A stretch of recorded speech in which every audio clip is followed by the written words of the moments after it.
Vou pedir que você já abra a sua Bíblia em Efésios capítulo 6, dos versos 10 a 18. Abra mesmo, abra com entusiasmo. E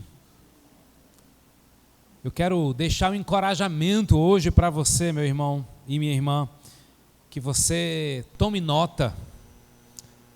Tome nota, essa palavra muito forte que a gente vai ouvir hoje aqui, muito forte. E da mesma forma que essa palavra me cortou, como diz Hebreus 4:12, a palavra de Deus é como espada. E nós ouvimos essa ministração semana passada. Espada do Espírito, ela é como espada que ela divide mesmo.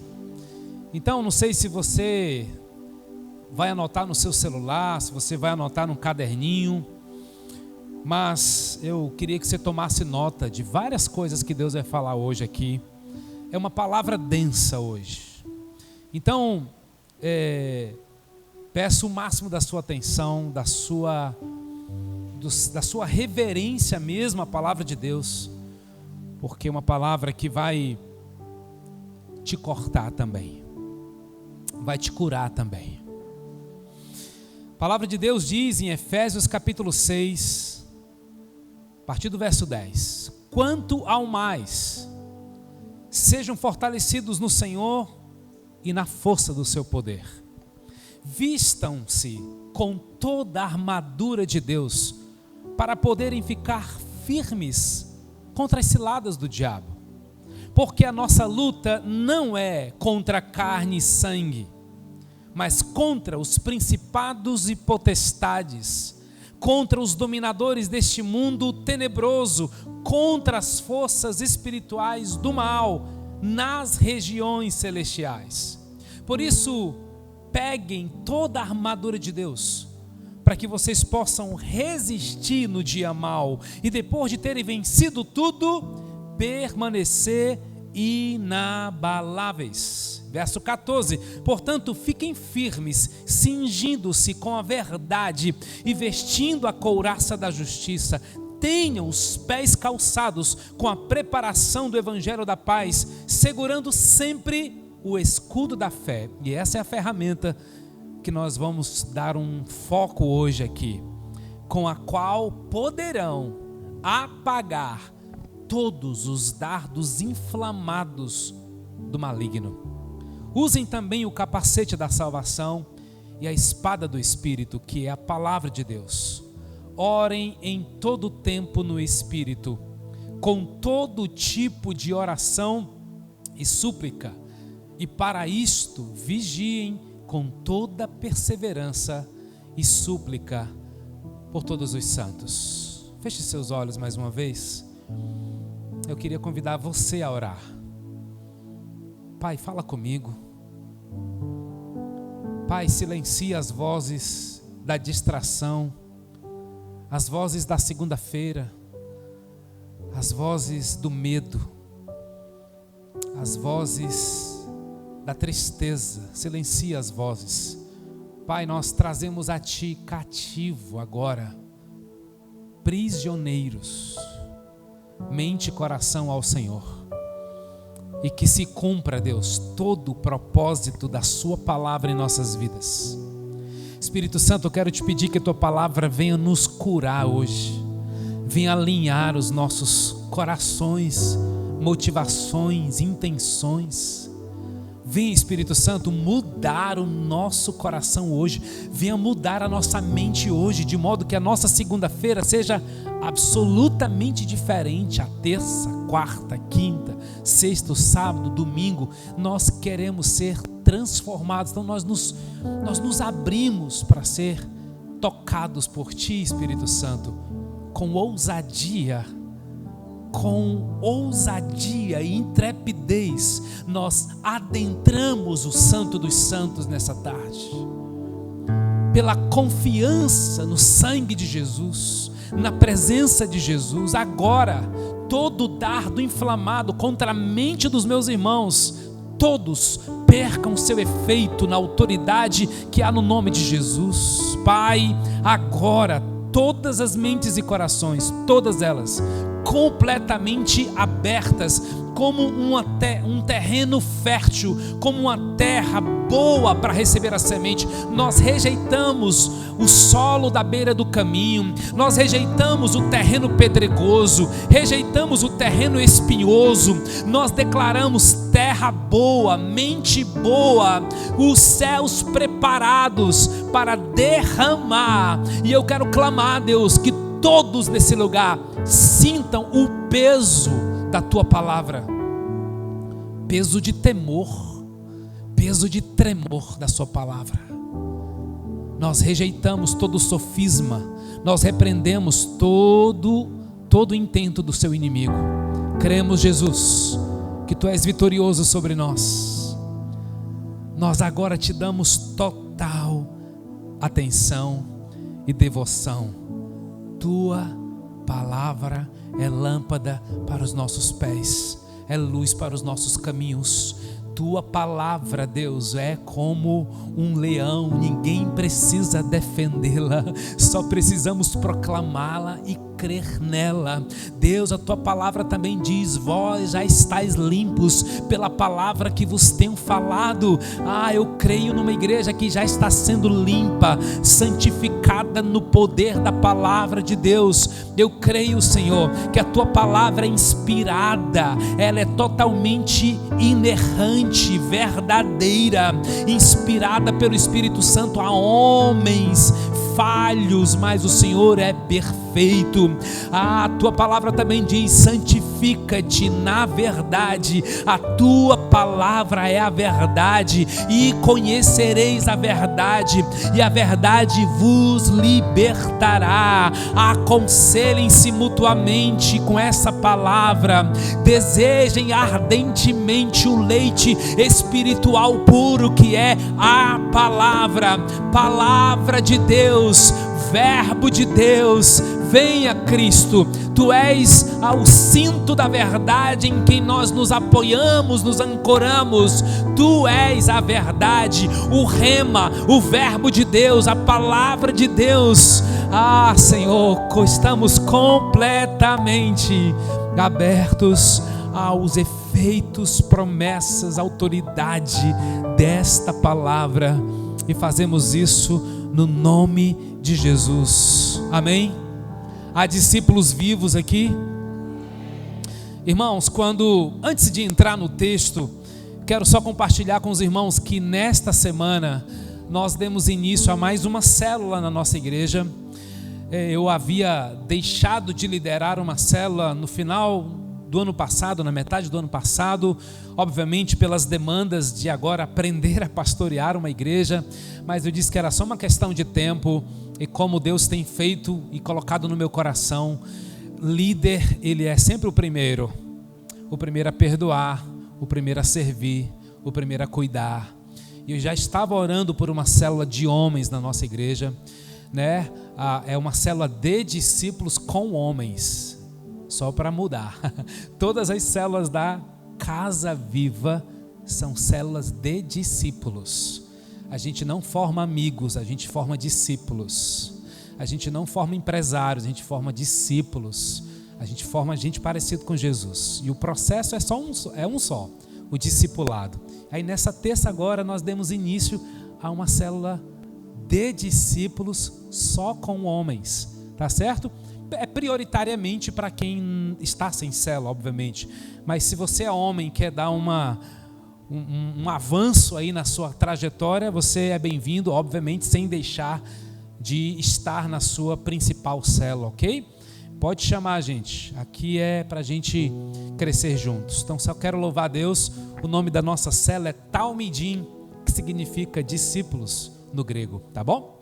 Só para compartilhar com os irmãos, e qualquer pessoa, homem, pode estar entre nós. Queridos, quando nós falamos de uma guerra, você já deve saber pelas aulas de história, ou até mesmo documentários que você já viu, que uma guerra de nações, ela é composta por várias batalhas.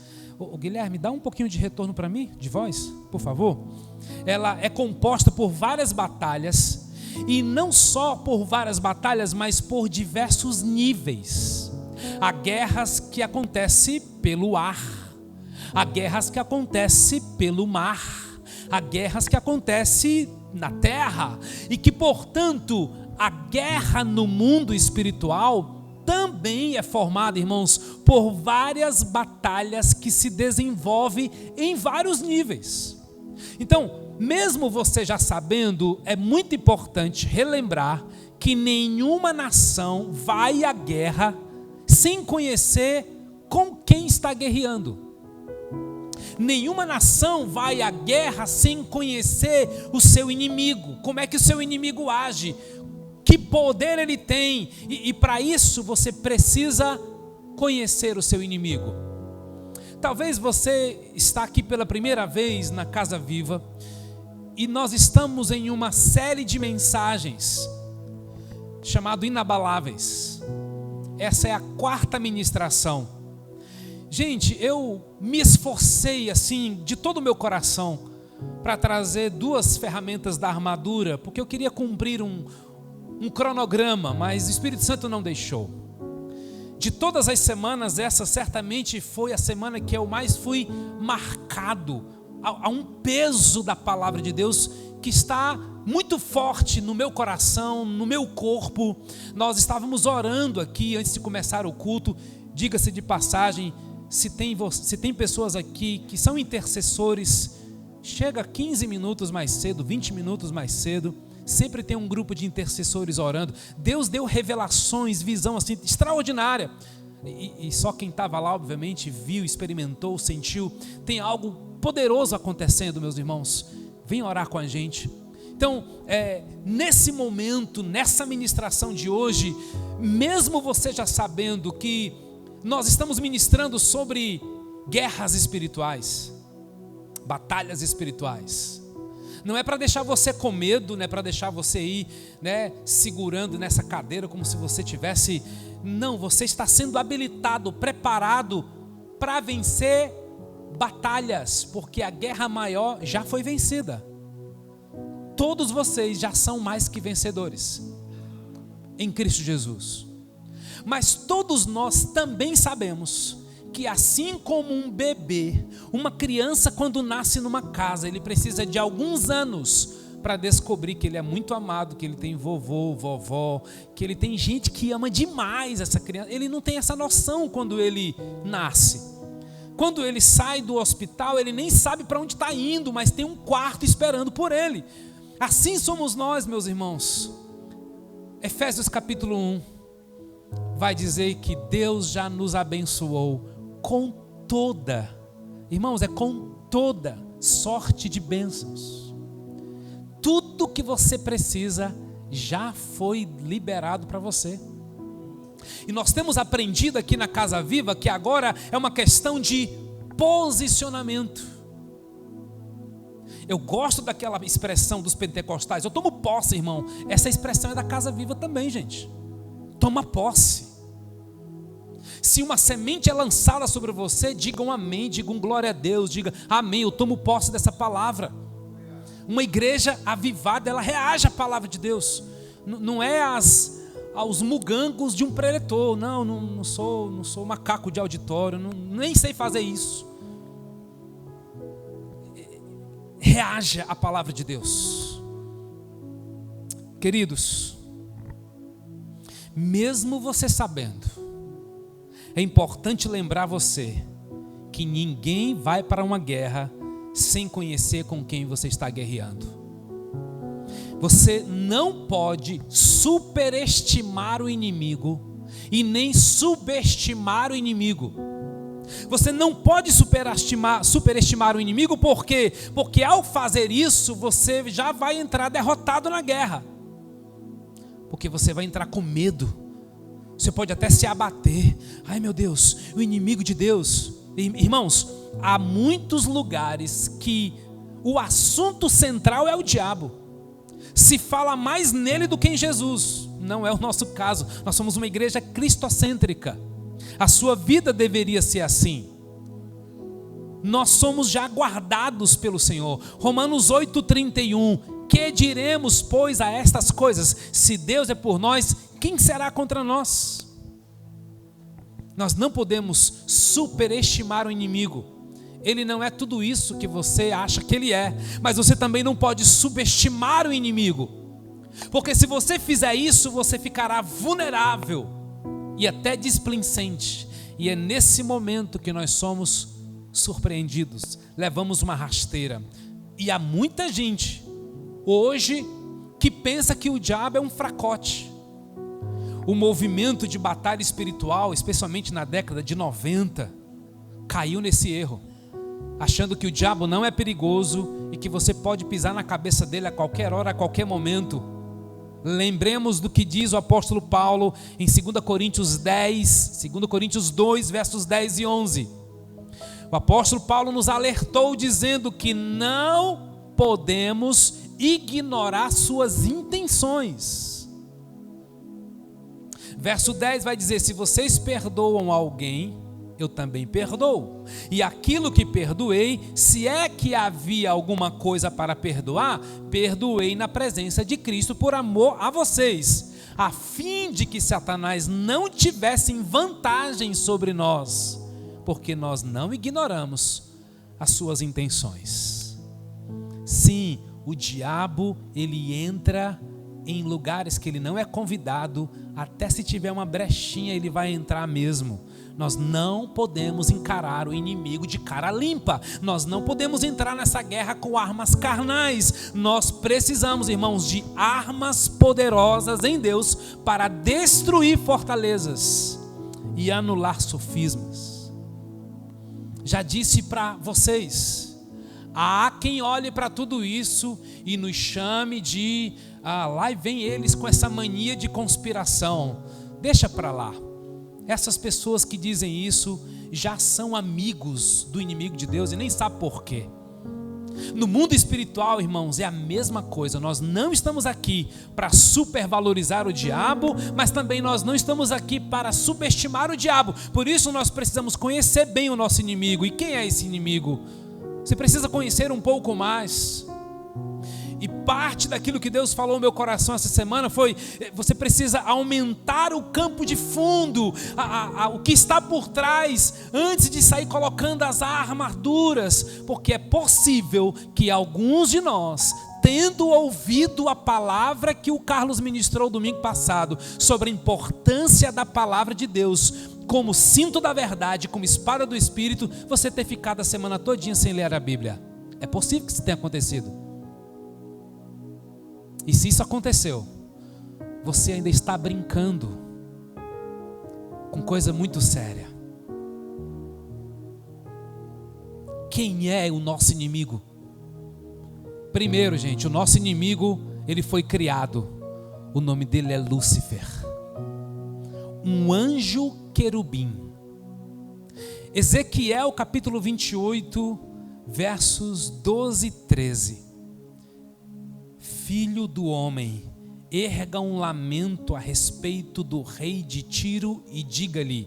Aqui ele vai fazer uma analogia, uma ilustração, usando o rei de Tiro com Satanás. Assim diz o soberano Senhor: você era modelo de perfeição.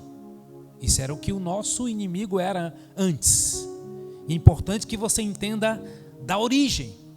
Olha quem era o inimigo de Deus. Você era um modelo de perfeição, cheio de sabedoria e de perfeita beleza.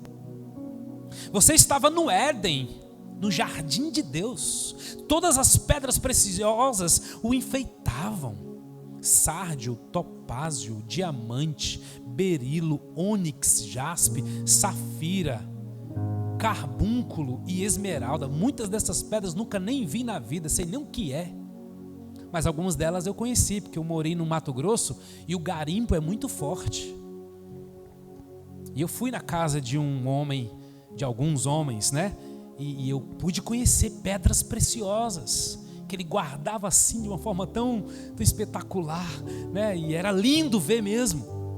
Seus engates e guarnições eram feitos de ouro. Tudo foi preparado no dia em que você foi criado. Isso aqui é Lúcifer.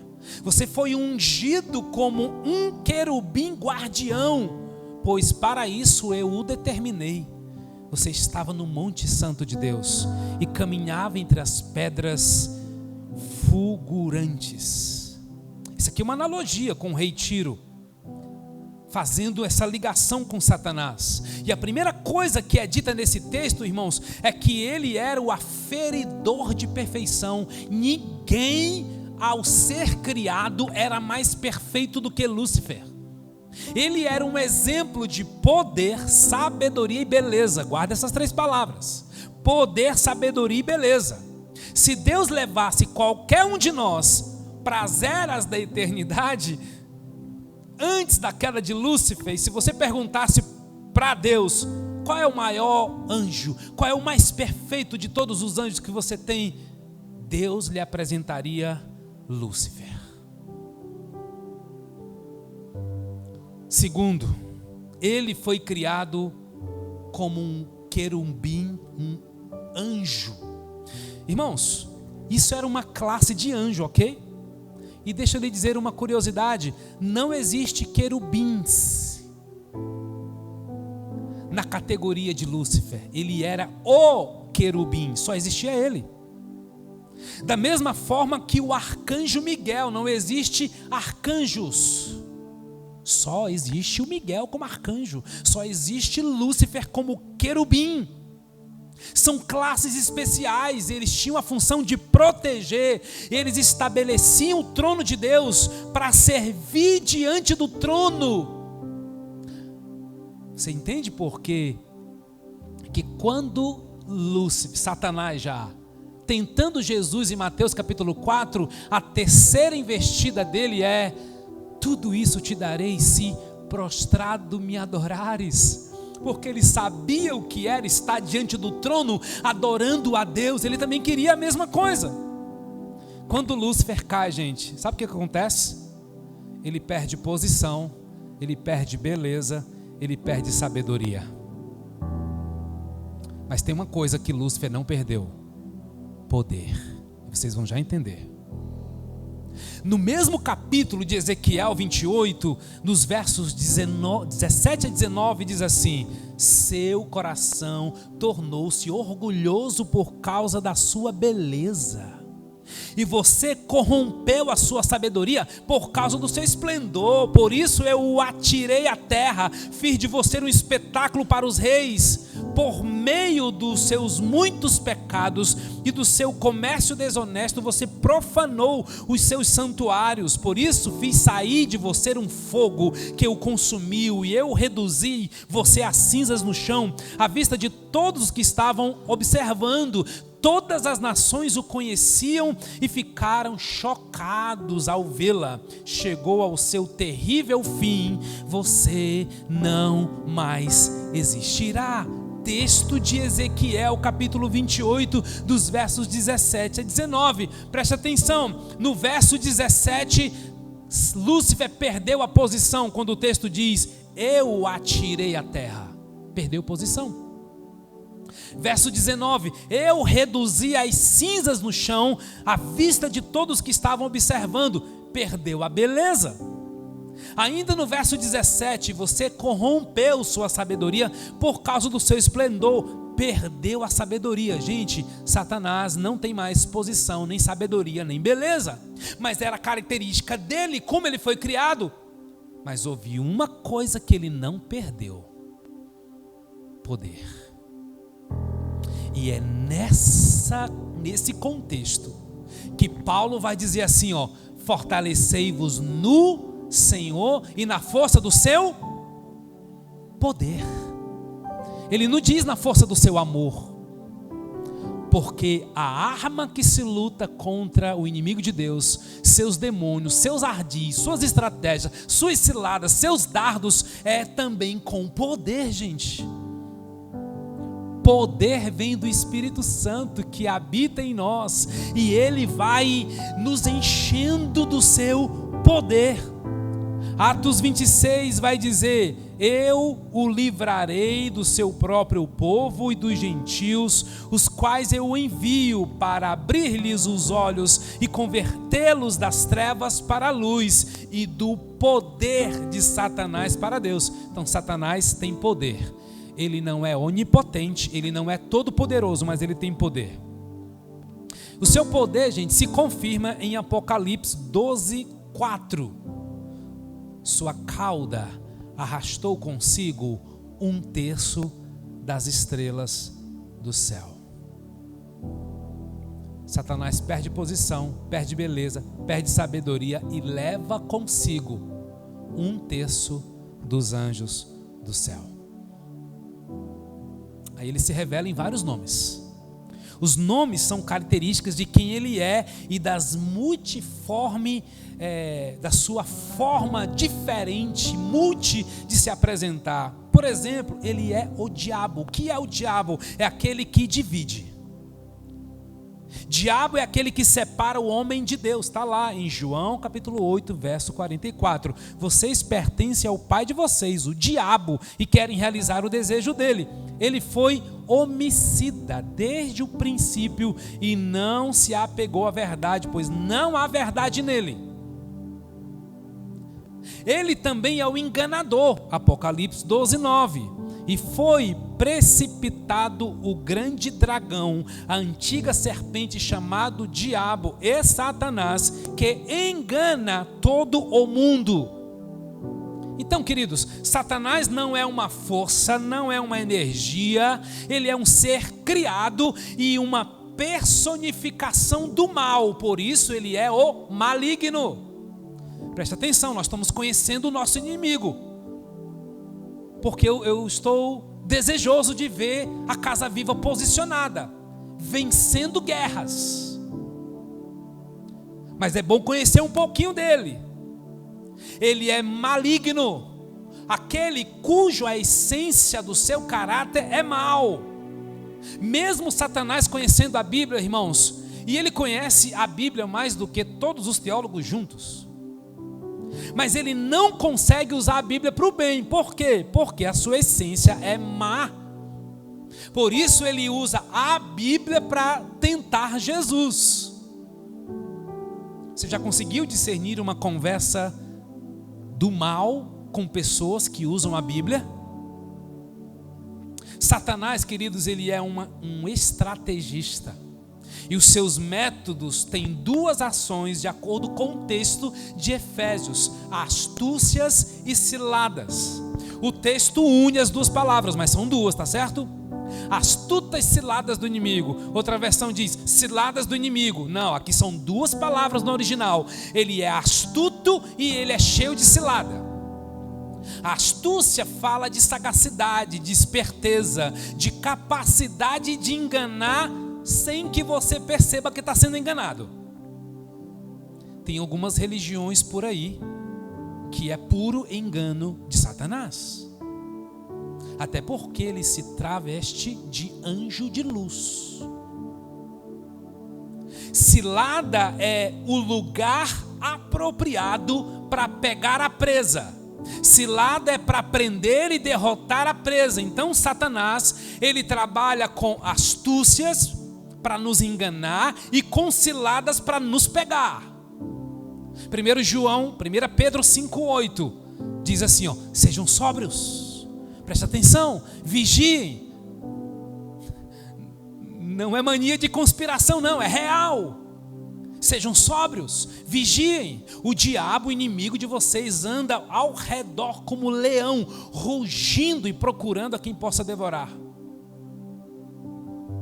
Eu já vivi, irmãos, uma experiência muito, muito forte. Eu estava no começo da minha conversão.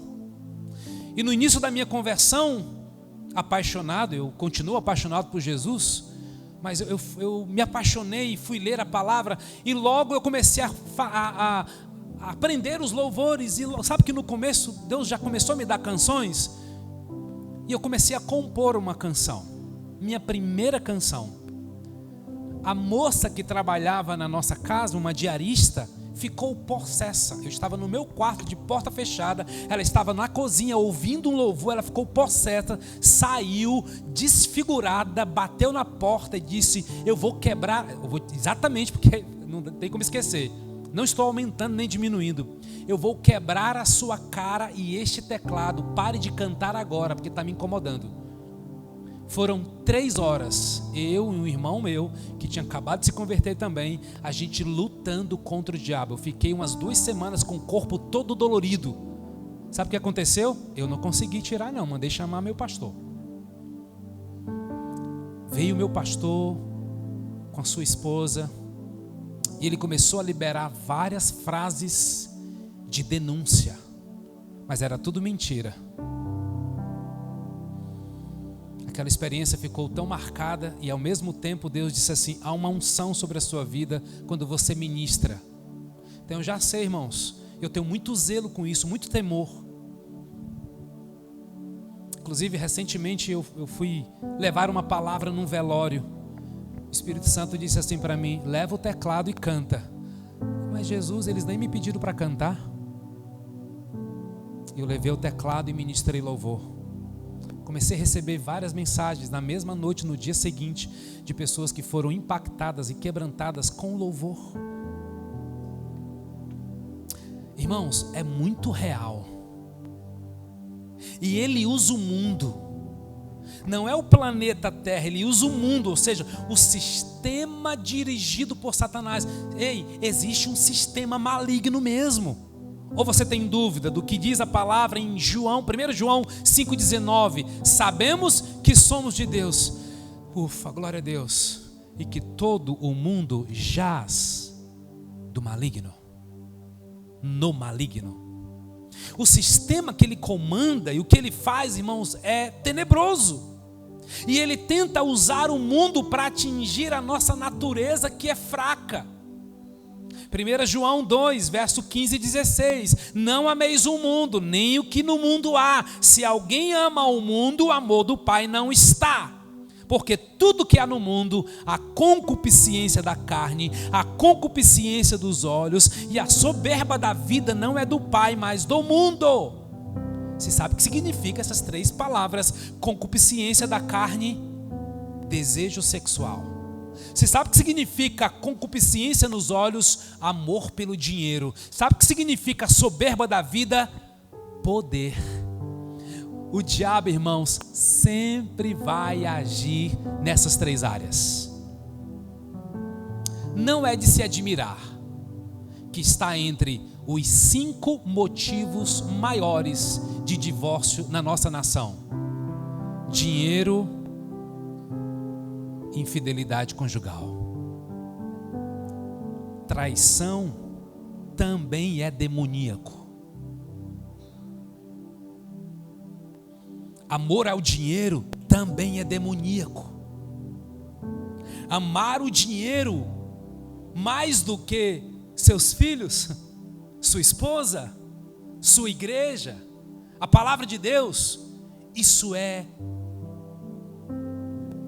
comungar com o mundo espiritual do mal. E por fim, gente, esse inimigo tem um tríplice ministério: matar, roubar e destruir. João capítulo 10 fala isso. Já deu para conhecer um pouco do nosso inimigo? A questão é como vencê-lo. E depois de ter vencido tudo, meu Deus, eu já chorei demais lendo esse verso, irmãos. Esse texto me pegou mesmo. E depois de ter vencido, a Bíblia já me trata como um vencedor. Isso é confortante demais, meus irmãos.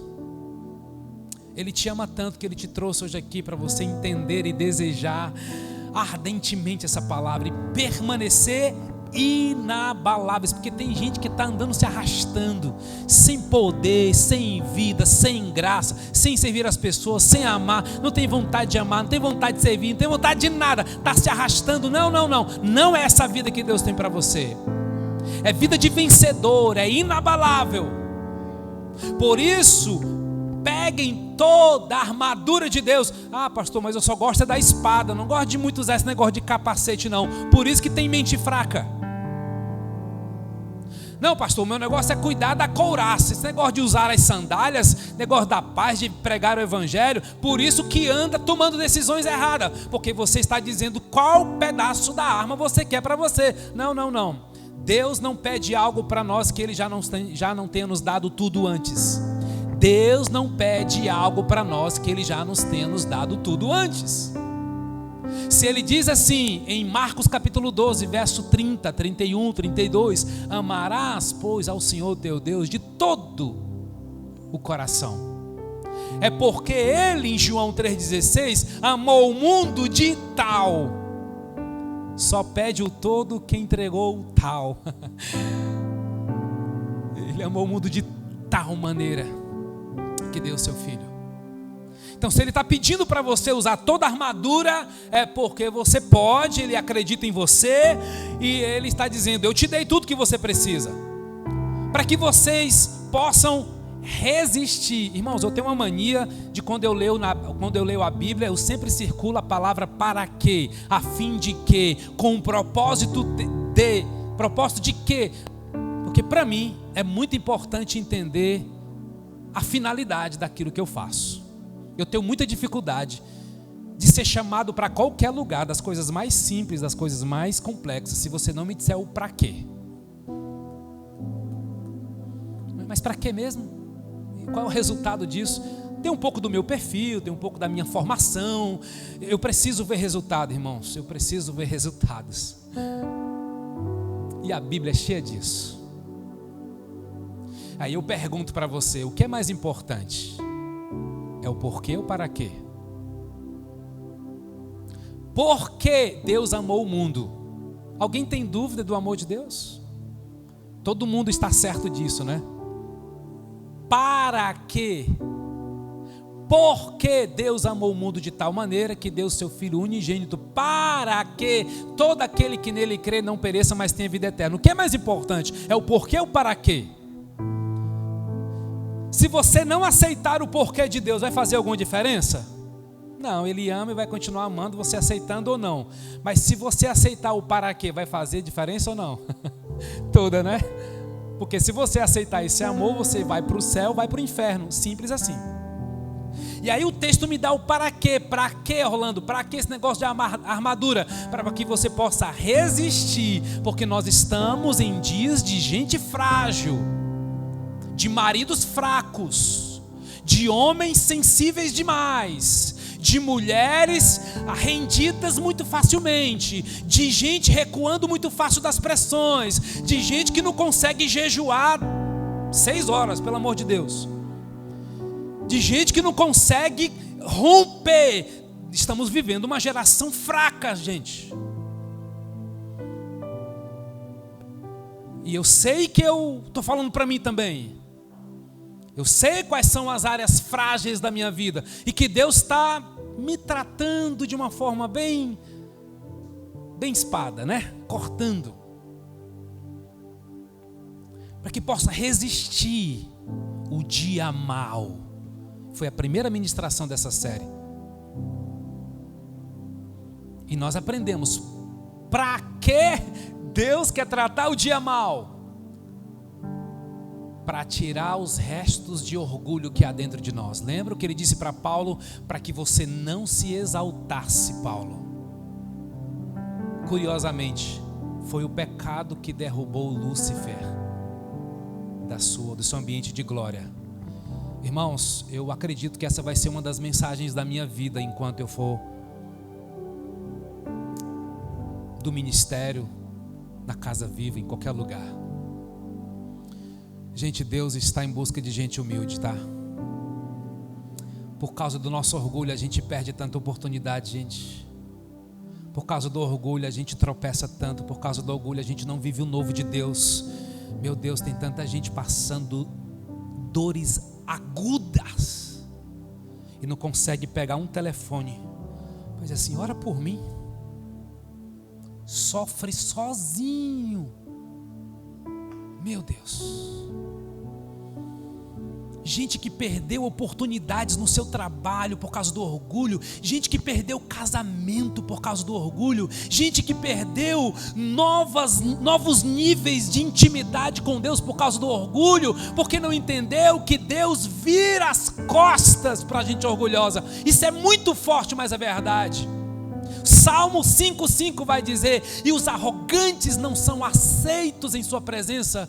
Oh, queridos, o dia mau é só para nos tirar desse negócio, esse lamaçal terrível chamado orgulho. Por favor, sejamos mais humildes. Quem é mais humilde ama melhor. Quem é mais humilde perdoa mais. Quem é mais humilde é mais livre, sorri mais, é mais liberto. Vai no médico.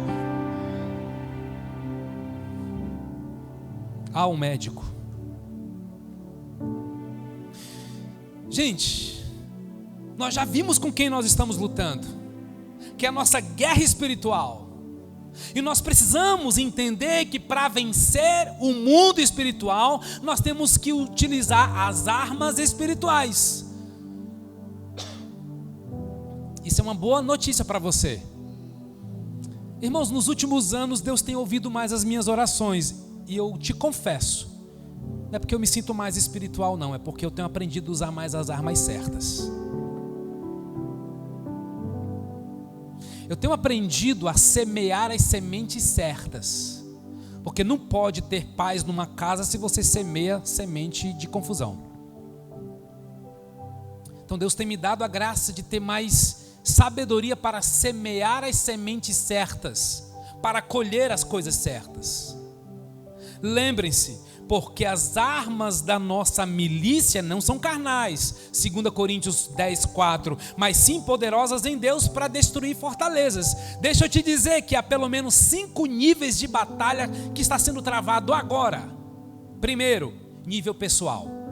Já li o verso, 1 Pedro 5:8, sejam sóbrios e vigiem, o diabo, o inimigo de vocês, anda ao redor ou ao derredor, como leão, rugindo, procurando a quem possa devorar, Então existe uma guerra pessoal. Satanás trava uma guerra pessoal com cada habitante do planeta, principalmente com cada discípulo. Segundo nível é o nível coletivo. O inimigo de Deus sabe que o ser humano é um ser social e que ele anda junto, anda em bando, anda em família, e o inimigo de Deus vai agir fortemente contra a sua família, contra a sua célula, contra a igreja, contra o seu ambiente de trabalho. Satanás, irmãos, além de travar uma guerra pessoal, ele trava uma guerra contra a sua família. Família é um campo de guerra espiritual, não tenha dúvida disso. Você sabe que eu e minha esposa já nos alinhamos sem nos ofender, que quando um estiver sendo usado pela boca do diabo, nós vamos repreender o outro na mesma hora. Arreda de mim, Satanás. Eu dei liberdade para ela dizer isso, porque tem hora, né, irmãos?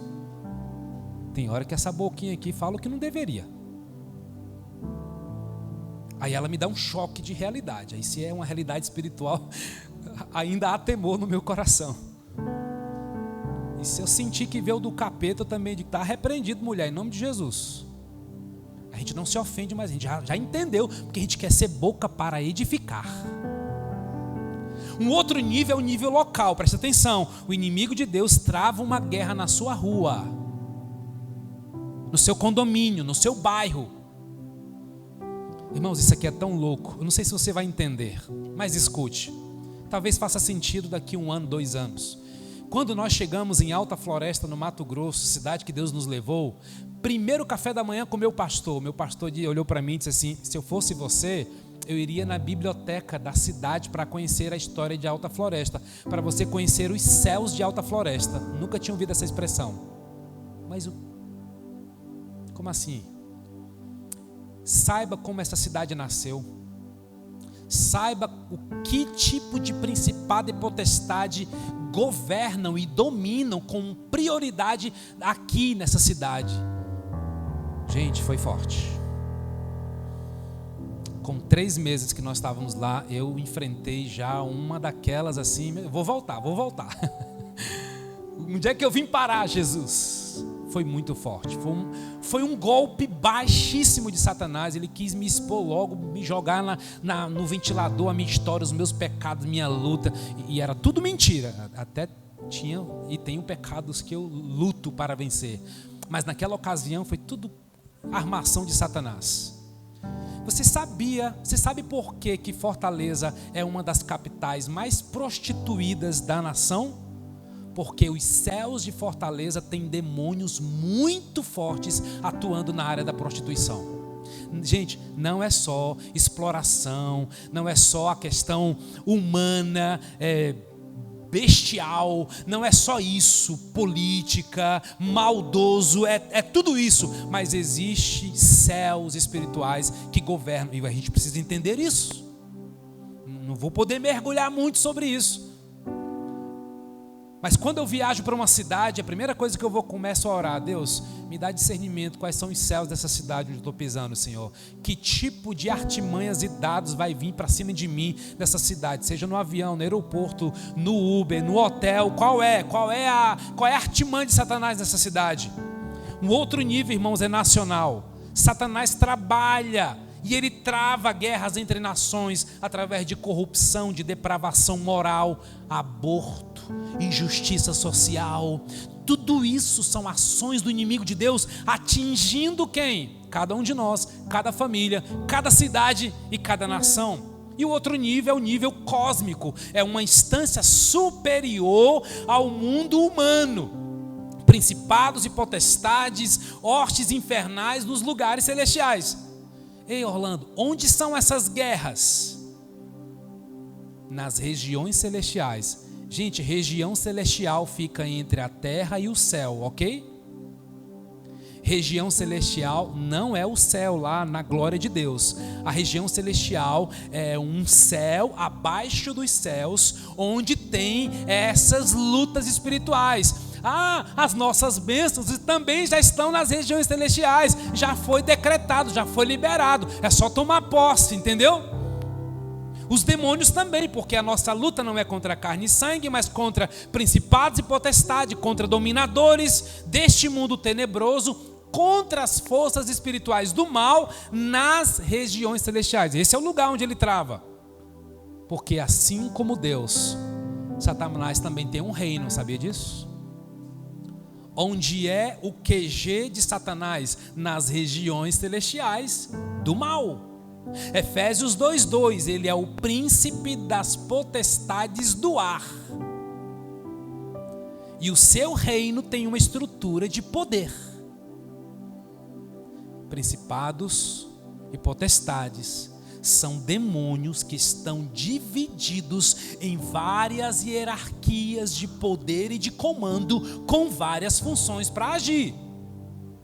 Principados e potestades das trevas são demônios que lideram e comandam outros demônios para trabalhar nas antíteses, perdido e foi achado, na luz e nas trevas. Isto é, irmãos, demônios que comandam outros demônios só para atrapalhar sua família, sua vida com Deus, a igreja, e eles têm a função de cegar o entendimento das pessoas.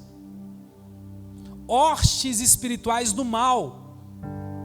O que é isso, Orlando? São tropas que estão preparadas para entrar em ação do comando dos principados e potestades, líderes.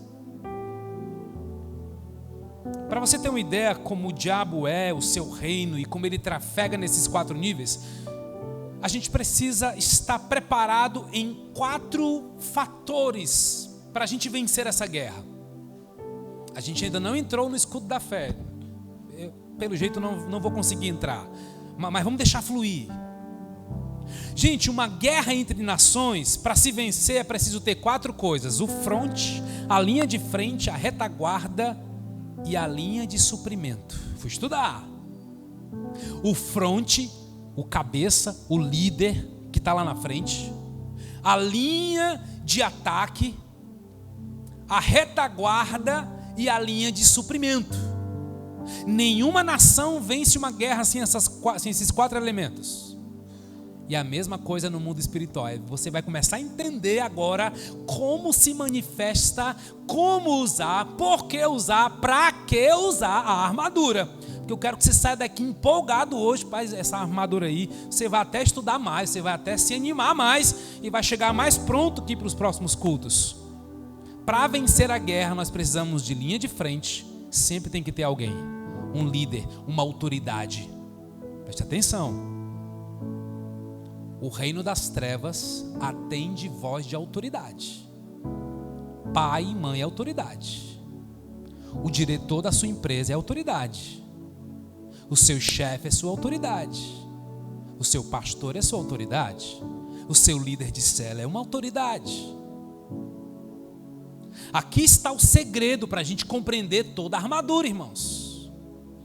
Primeira coisa, a palavra de Deus, que é o cinto da verdade, que é a espada do Espírito, ela atua no ataque, na defesa e no suprimento. Olha que tremendo. Efésios 6,17, a palavra de Deus é espada do Espírito, ela é ataque e ela é defesa. A espada tanto serve para atacar quanto serve para defender, aliás. A palavra de Deus também ela é suprimento. Lembra de Salmo 119, versículo 116? Vivifica-me segundo a tua palavra para que eu viva. Gente, que texto profundo. Nem só do pão viverá o homem, mas de toda a palavra. Cara, você é louco se você não lê a Bíblia todo dia. Você está pirando, querida, se você não lê a Bíblia todo dia. Mas não é ler o WhatsApp de Deus, aqueles versículos prontos do aplicativo. Por favor, gente, vamos evoluir. Aí você recebe o versículo pronto e passa para frente. Eu nem leio, porque eu não gosto de comida pronta. A minha esposa me acostumou mal. A minha esposa ama cozinhar, cozinha muito bem.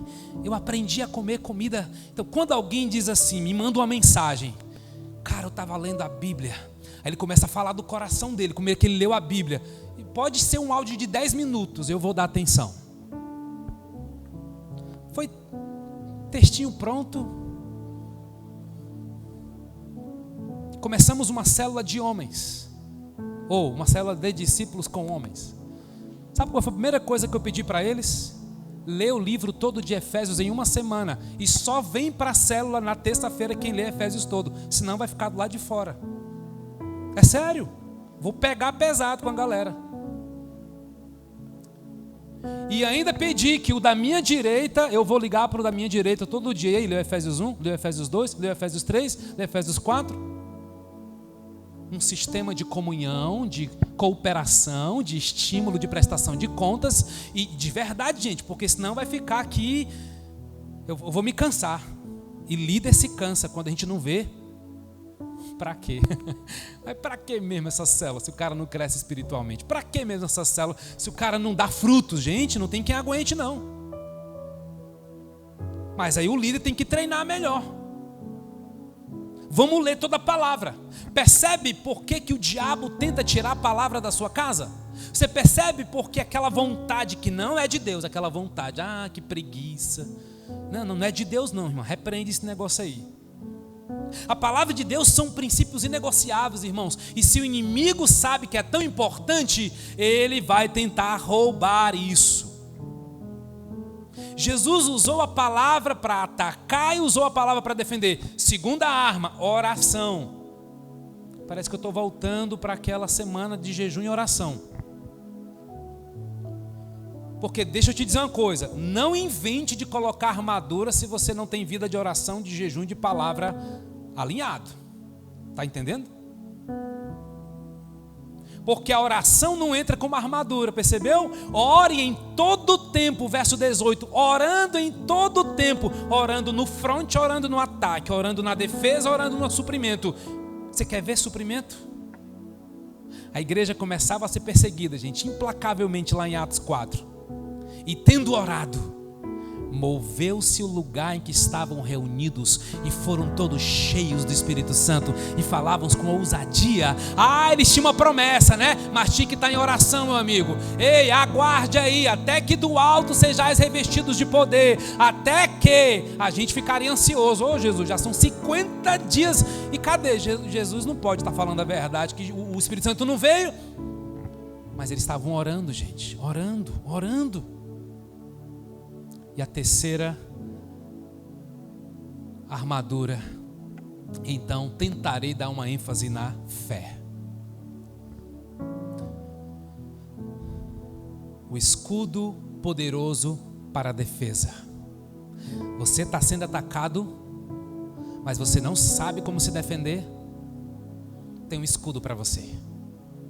1 Pedro 1,12: por cuja causa padeço isto, mas não me envergonho, porque eu sei em quem tenho crido, e eu estou certo que Ele é poderoso para guardar o meu depósito até aquele dia.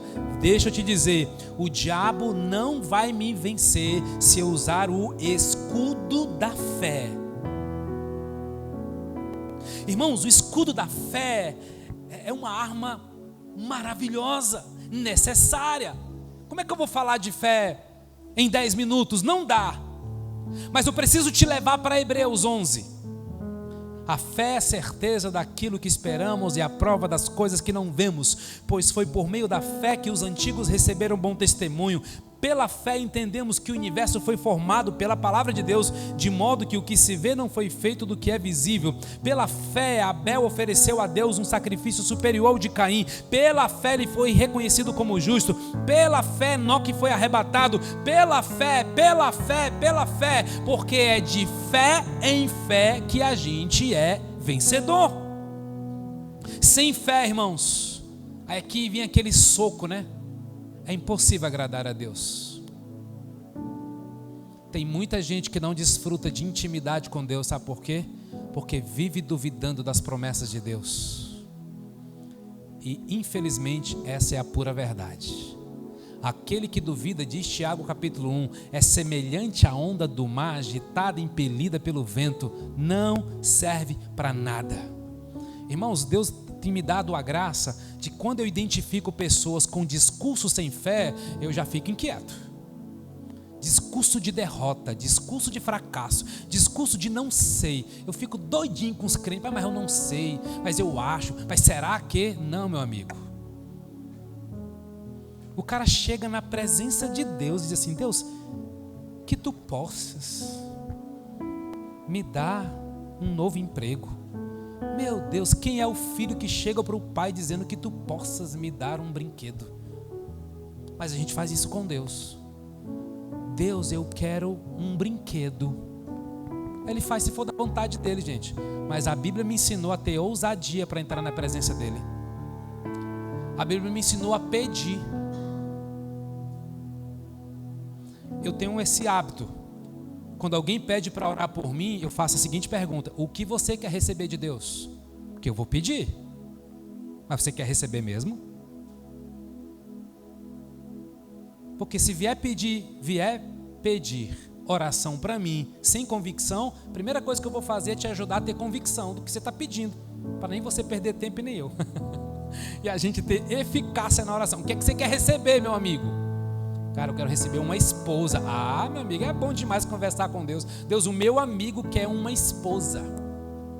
Quer me dar detalhes também? Deus, eu quero um trabalho, eu quero um emprego. Que tipo de emprego você quer? Que tipo de carro você quer? Onde é o bairro? Qual é?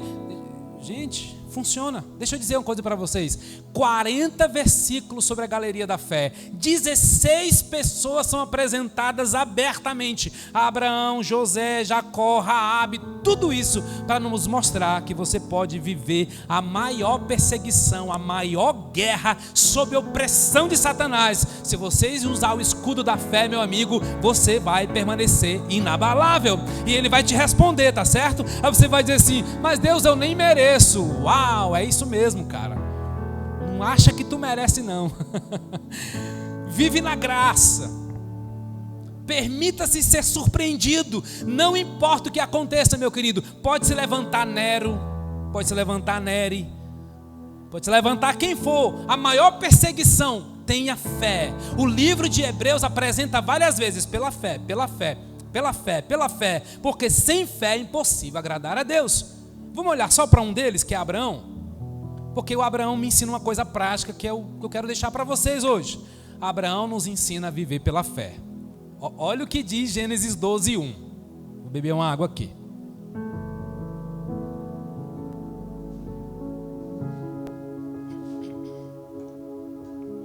Então o Senhor disse a Abrão: sai da sua terra, do meio dos seus parentes, da casa do seu pai, e vá para a terra que eu lhe mostrarei.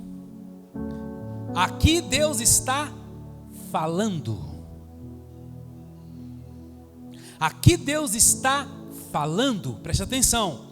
Viver pela fé é ser capaz de ouvir a voz de um Deus que fala. Você está ouvindo a voz dele? Se você não está ouvindo a voz de Deus, você não está vivendo pela fé. Quem vive pela fé tem sempre um novo recado de Deus, uma nova revelação de Deus, uma nova no sentido de renovo, a palavra de Deus falando ao seu coração. Ei, gente, fé é a capacidade de ouvir o que Deus está falando, mesmo no meio das vozes. E eu tenho ajudado algumas pessoas para dizer: por favor, defina as vozes que você vai ouvir, porque está cheio de crente confuso, porque passa a semana toda ouvindo pregação de 500 pregadores, e aí vira uma salada. Nada contra, tá, gente? Eu tenho os pastores que eu admiro também, e que escuto também. Mas que voz você está ouvindo? Aqueles que têm ouvidos para ouvir, diz a palavra de Deus, ouça. A bênção é ouvir a voz de Deus. Mas sabe o que acontece em Gênesis 12, 7? O Senhor apareceu a Abrão. Deus aparece para quem primeiro ouve a sua voz. A sua descendência dará esta terra. Abrão, construa ali um altar dedicado ao Senhor. Gente, ouvir é fé.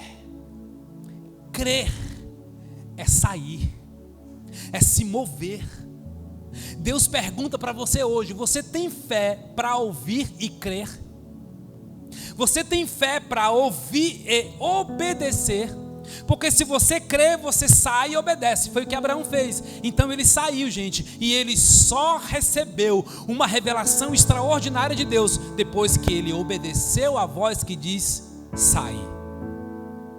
Ei, o sobrenatural é para quem obedece. O sobrenatural é para quem sai, é para quem obedece, é para quem está no movimento. Nós não caminhamos só pelo que ouvimos, nós caminhamos pelo que vemos e caminhamos pelo que cremos. Vamos, igreja, usar o escudo da fé, de fé em fé, de glória em glória. Repito, fé é ter a capacidade de ouvir e obedecer. Fé é ter a capacidade de ouvir e obedecer. Abraão ouve e obedece, por isso ele é o pai da fé. E ele tem muitos anos na sua jornada experimentando o sobrenatural. A fé é a certeza daquilo que ainda está por vir, daquilo que nós estamos esperando. Fé é a prova daquilo que você nem está vendo, mas você já contempla pela visão espiritual. Qual é a certeza, Orlando? Deus existe, Ele está no mundo e Ele também está no seu coração. Qual é a prova disso? Só tem um caminho, gente, para responder: a fé. A fé é a prova das coisas que não vemos. E como nós vamos comprovar a fé nas coisas que não vemos? Nós não vamos comprovar, gente. Porque a fé não é para se comprovar, a fé é para se provar. A fé é uma experiência sobrenatural e só vive pela fé quem se lança, quem se joga, quem se entrega nos braços do Senhor. É demais para você aceitar isso? É mesmo. Aceite que a fé precisa aceitar o absurdo, porque é absurdo alguém morrer e ressuscitar. Precisa de fé. É absurdo Deus se importar com cada um de vocês, sendo Ele soberano sobre todos os reinos, sobre todos os tempos, sobre todas as épocas. É absurdo Ele saber quantos cabelos tem na sua cabeça. É absurdo mesmo. Precisa de fé. Quer ser amigo de Deus, meu amigo? Precisa de fé. Sem fé é impossível agradar a Deus. Um professor chegou na sala de aula e disse assim: Deus não existe. Uma aluna se levanta e diz assim: Deus existe. Ele retruca e diz assim: como é que você tem certeza? Ela diz: eu falei com ele hoje. Não tem como comprovar, mas ela provou. Quem anda com Deus não se move por desejos, se move por fé. Quem anda com Deus não se move com a previsibilidade da sua organização e do seu dinheiro, vive pela fé. Quem está disposto nessa noite a usar o escudo da fé? Ei, fé é mexer em lugares que você nunca mexeu, tá? Ei, fé tira você do natural para nos levar para o sobrenatural.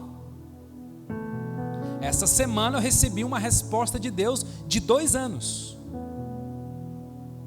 mediante um ato de fé que eu exerci. Tremendo. Eu sei porque essa resposta veio. A princípio, irmãos, mexer na fé vai doer um pouquinho, mas é um sinal que o seu músculo está sendo trabalhado. E eu preciso então encerrar com Paulo. Combati o bom combate,